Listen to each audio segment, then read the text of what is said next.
बिस्मिल्लाहिर्रहमानिर्रहीम। Dear students, आज हम पढ़ेंगे ब्लड वेसल्स के बारे में। ब्लड वेसल बेटा कहा जाता है खून की नालियों को, यानी हमारे जिस्म के अंदर जिन नालियों के अंदर खून गर्दिश कर रहा है, जिन नालियों के अंदर खून हरकत कर रहे हैं, तो खून की उन नालियों को क्या कहा जाता है? ब्लड वेसल कहा जाता है। तो हमारे जिस्म के अंदर बेटा तीन तरह की ब्लड वेसल पाई जाती हैं। एक को आर्टरी कहा जाता है, दूसरी को कैपिलरीज कहा जाता है और तीसरी को वेन्स कहा जाता है। तो हमने बारी बारी इनको देखना है कि आर्टरीज क्या हैं, कैपिलरीज क्या हैं और वेन्स क्या होती हैं। बेटा अगर हम आर्टरीज की बात करें तो आर्टरीज हमारे जिस्म के अंदर उन नालियों को कहा जाता है जो आपके दिल से खून को लेती हैं और उसको जिस्म के तमाम आर्गन, तमाम हिस्सों तक पहुंचा देती हैं। यानी आर्टरीज का बेटा एक ही काम है कि आपके दिल से खून लेगी और दिल से खून लेके जिस्म के जो दूसरे हिस्से हैं वहां तक पहुंचाना किसकी जिम्मेदारी है? आर्टरीज की। Arteries carry blood away from the heart. Arteries वो नालियां हैं जो आपके दिल से खून लेती हैं और लेके कहाँ पहुंचाते हैं? जिस्म के दूसरे हिस्सों तक। जैसा कि यहाँ आपको डायग्राम में नज़र आ रहा है, ये रेड कलर की जितनी लाइंस हैं बेटा, इन रेड कलर की लाइंस को हम आर्टरीज का नाम देते हैं। और इन आर्टरीज का काम क्या है? यहाँ आपके दिल से खून को लेना है और जिस्म के तमाम हिस्सों में पहुंचा देना है। इन अडल्ट्स, अगर हम बालिग इंसानों की बात करें, all arteries carry oxygenated blood. Oxygenated blood कहा जाता है ऐसा खून जिसके अंदर ऑक्सीजन कंसंट्रेशन, ऑक्सीजन की मिकदार ज़्यादा होगी, उस खून को ऑक्सीजनेटेड ब्लड कहा जाता है। तो इंसानों के अंदर बेटा जितनी भी आर्टरीज हैं, हर आर्टरी के अंदर ऑक्सीजनेटेड ब्लड है सिवाय पल्मोनरी आर्टरी के। उसके बाद the thick walls of arteries are made of. बेटा हमारे जो आर्टरीज हैं, अल्लाह ताला ने उन आर्टरीज की दीवारें बहुत ज़्यादा मोटी बनाई हैं। यानी हमारे जिस्म के अंदर जो तीन तरह के ब्लड वेसल हैं ना, आर्टरीज, कैपिलरीज और वेन्स, तो अल्लाह ताला ने जो हमारे जिस्म के अंदर आर्टरीज हैं, आर्टरीज की दीवारों को सबसे ज़्यादा थिक यानी मोटा बनाया है। उसकी रीज़न क्या है? क्योंकि देखें, जब आपका दिल जो है ना वो प्रेशर के साथ खून को पंप करता है ना, तो वो खून सबसे पहले बेटा किसके पास आता है? आर्टरीज के पास। तो जाहिर बात है, जब आपके दिल से खून डायरेक्ट आर्टरीज के पास आ रहा है तो उस खून के अंदर प्रेशर बहुत ज़्यादा होगा। तो दिल के उस प्रेशर को या खून के उस प्रेशर को कंट्रोल करने के लिए अल्लाह ताला ने हमारी आर्टरीज को थिक बनाया है, ताकि ब्लड प्रेशर की वजह से ब्रस्ट ना हो जाए, फट ना जाए। अब जो आर्टरीज हैं बेटा, आर्टरीज की जो दीवारें हैं वो सेल की तीन लेयर से बनी होती हैं। मैं आपको डायग्राम में दिखा भी देता हूँ। देखें हमारे पास बेटा ये एक आर्टरी है ना, तो आर्टरी के जो अंदर ये जो खाली जगह है ये वाली, जहाँ पे ब्लड फ्लो करता है, तो आर्टरी के जो अंदर वाला हिस्सा है इसे कहा जाता है ल्यूमन। आर्टरी के ये जो अंदर वाला हिस्सा, ये जो खाली जगह है जहाँ से ब्लड फ्लो करता है, इसे हम क्या नाम देते हैं बेटा? ल्यूमन का नाम देते हैं। इसी तरह आर्टरी की जो अंदर वाली लेयर है ये वाली, यानी आर्टरी की जो अंदर वाली दीवार है ना बेटा, इसे हम नाम देते हैं इनर लेयर का, और ये बनी होती है एंडोथीलियम की। इसी तरह आर्टरीज की जो दरमियान वाली दीवार है ये वाली, ठीक है, जिसे मिडल लेयर का नाम दिया जाता है। तो आर्टरी की जो दरमियान वाली दीवार है बेटा, वो दो तरह के सेल से बनी होती है। एक को हम नाम देते हैं इलास्टिक मसल्स का या इलास्टिक टिश्यूज़ का, और दूसरा बेटा यहाँ पे स्मूथ मसल भी पाए जाते हैं। इसी तरह जो आर्टरी है उसकी जो आउटर लेयर है, ये जो बाहर वाली लेयर है ये वाली, बेटा जो आउटर लेयर है ये बनी होती है कनेक्टिव टिश्यू की।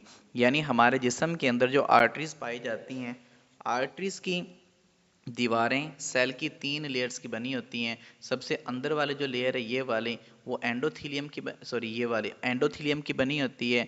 और जो दरमियान वाली मिडल लेयर है उसमें दो तरह के सेल पाए जाते हैं, इलास्टिक भी और स्मूथ भी। और आर्टरी की जो सबसे बाहर वाली लेयर है ये वाली, बेटा ये किस चीज़ की बनी होती है? ये बनी होती है कनेक्टिव टिश्यू की। और आर्टरीज के अंदर ये जो खाली जगह है जहाँ से ब्लड ने फ्लो करना है, इस खाली जगह को हम नाम देते हैं ल्यूमन का। Arteries are strong and elastic. Arteries जो हैं वो मजबूत भी होती हैं और इलास्टिक यानी लचकदार भी होती हैं। ये मैंने आपको बता दिया है। The hollow internal cavity of arteries in which blood flows is called lumen. Arteries के अंदर ये जो खाली जगह है ना ये वाली, जहाँ पे ब्लड फ्लो करता है, इस खाली जगह को बेटा हम क्या नाम देते हैं? ल्यूमेन का नाम देते हैं। इसी तरह when arteries inter body organs, जब आर्टरीज आपके जिस्म के ऑर्गन्स के अंदर यानी जिस्म के हिस्सों के अंदर दाखिल होती है, तो आर्टरीज, ये आपको डायग्राम में नज़र भी आ रहा है, तो आर्टरीज जो है ना बेटा डिवाइड होके छोटी खून की नालियां बनाती है जिन्हें आर्ट्रियोल कहा जाता है। यानी आर्टरीज के डिवाइड होने से क्या बनेगा बेटा, आर्ट्रियोल। और फिर ये आर्ट्रियोल मजीद छोटी नालियों में तकसीम हो जाती है और इन छोटी नालियों को हम क्या नाम देते हैं, कैपिलरीज का नाम देते हैं। आर्टरी तकसीम होकर आर्ट्रियोल बनाती है और आर्ट्रियोल तकसीम होकर क्या बनाती हैं जी, कैपिलरीज बनाती हैं। नेक्स्ट बेटा हम देखेंगे कैपिलरीज क्या है। Capillaries are the smallest blood vessels. यानी देखें हमारे जिस्म के अंदर ना आर्टरीज पाई जाती हैं, फिर आर्ट्रियोल्स हैं, फिर कैपिलरीज हैं, फिर वेन्यूल है और वेन है। तो इन तमाम ब्लड वेसल, इन तमाम खून की नालियों में अगर आप गौर से देखें ना कि सबसे बारीक सबसे छोटी ब्लड वेसल कौन सी है, तो आपको नजर आएगा कि कैपिलरीज वो ब्लड वेसल हैं जो सबसे छोटी हैं। The walls of capillaries are composed of only a single layer of cells, endothelium। देखें बेटा अगर हम आर्टरीज और वेन्स की बात करें ना, तो आर्टरीज और वेन्स की जो दीवारें हैं वो सेल्स की 3 लेयर्स की बनी होती हैं, इनर लेयर, मिडल लेयर और आउटर लेयर। लेकिन अगर हम कैपिलरीज की बात करें तो कैपिलरीज की जो दीवारें हैं वो सेल की सिंगल लेयर की बनी होती हैं और उस लेयर को हम क्या नाम देंगे, एंडोथीलियम का नाम देंगे। अब सवाल ये पैदा होता है, चलिए पहले आपको मैं डायग्राम दिखा भी देता हूँ। देखें अब यहाँ पे जो हमारे पास कैपिलरीज है ना बेटा, ये वाली, ये आपको रेड कलर की कैपिलरी नजर आ रही है। कैपिलरी के अंदर सेल्स की एक ही लेयर पाई जाती है, उस लेयर को हम क्या नाम देंगे, एंडोथीलियम का।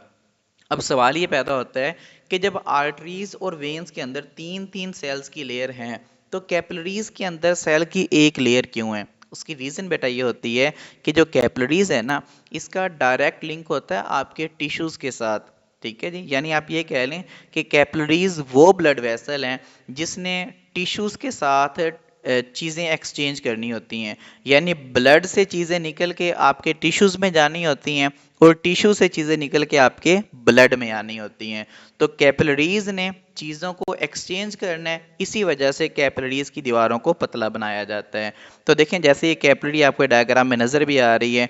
अब कैपिलरीज क्या कर रही हैं कि कैपिलरीज के अंदर जो ब्लड है उस ब्लड में से ऑक्सीजन और न्यूट्रिएंट्स निकल के आपके सेल्स के पास या टिश्यूज़ के पास जा रहे हैं और आपके सेल्स के पास जो कार्बन डाइऑक्साइड है या जो एक्स्ट्रा मटेरियल है वो वहाँ से ट्रांसफ़र होकर किधर आ जाएगा, आपकी कैपिलरीज के पास आ जाएगा। यानी आप ये कह लें कि कैपिलरीज का काम क्या होता है, मटेरियल को एक्सचेंज करना, चीज़ें लेना और देना किसका काम है, आपकी कैपिलरीज का काम है।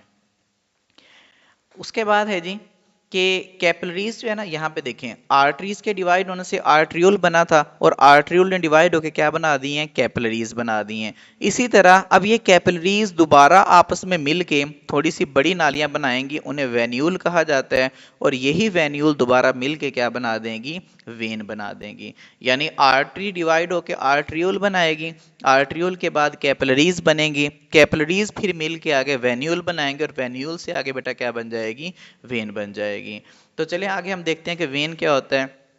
बेटा वेन का जो काम है वो आपने आर्टरीज के अपोजिट करना है। आर्टरीज का काम क्या होता है कि आपके दिल से खून लेके आपके जिस्म की तरफ पहुंचाना है, लेकिन आपकी जो वेन है, वेन क्या करती है कि आपके जिस्म के डिफरेंट जो आर्गन्स हैं, जिस्म के मुख्तलिफ जो हिस्से हैं, वहाँ से ये ब्लड लेती है और वापस किसके पास पहुँचाती है, आपके हार्ट के पास पहुँचाती है। इसी तरह आर्टरीज के अंदर बेटा ऑक्सीजनेटेड ब्लड है सिवाय पल्मोनरी आर्टरी के, लेकिन अगर हम वेन की बात करें तो बेटा हमारी बॉडी में जितनी वेन्स हैं हर वेन के अंदर डी ऑक्सीजनेटेड ब्लड है सिवाय पल्मोनरी वेन के। जैसे आर्टरीज की दीवारें बेटा सेल्स की 3 लेयर से बनी है, इसी तरह वेन्स की दीवारें भी सेल की 3 लेयर से बनी है। इनर लेयर वही एंडोथीलियम की है, मिडल लेयर स्मूथ मसल और इलास्टिक टिश्यूज़ की है और आउटर लेयर कनेक्टिव टिश्यू की है। लेकिन बेटा यहाँ पे 2 डिफरेंस हैं। वो डिफरेंस ये हैं कि जो आर्टरीज हैं उनकी दीवारें थोड़ी सी मोटी होती हैं, क्योंकि मैंने आपको पहले बताया इन्होंने ब्लड प्रेशर को बर्दाश्त करना होता है।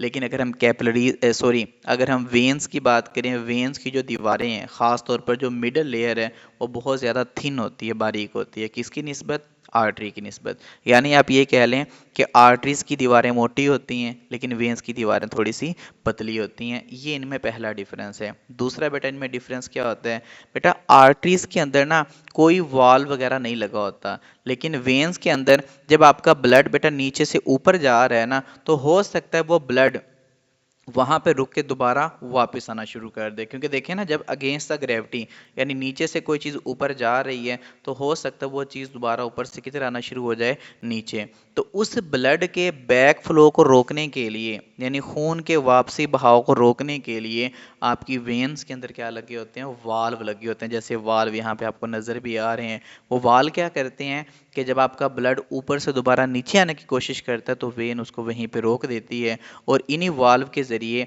आपका जो ब्लड है वो नीचे से ऊपर तो जा सकता है लेकिन ऊपर से नीचे नहीं आ सकता। तो ये था बेटा ब्लड वेसल्स के बारे में। और इससे रिलेटेड बेटा कोई क्वेश्चन है तो आप कमेंट सेक्शन में पूछ सकते हैं। लास्ट में बेटा इस टॉपिक से रिलेटेड जितने भी इंपॉर्टेंट एमसीक्यूज़ हैं वो बेटा आपको यहाँ पे स्क्रीन पे नज़र भी आ रहे हैं, इनको देख लीजिएगा। और साथ ही इस टॉपिक से रिलेटेड जितने भी क्वेश्चन बनते हैं वो यहाँ पे मैंने स्लाइड बना दी है, तो काइंडली इनको नोट कर लीजिएगा। अल्लाह हाफिज़।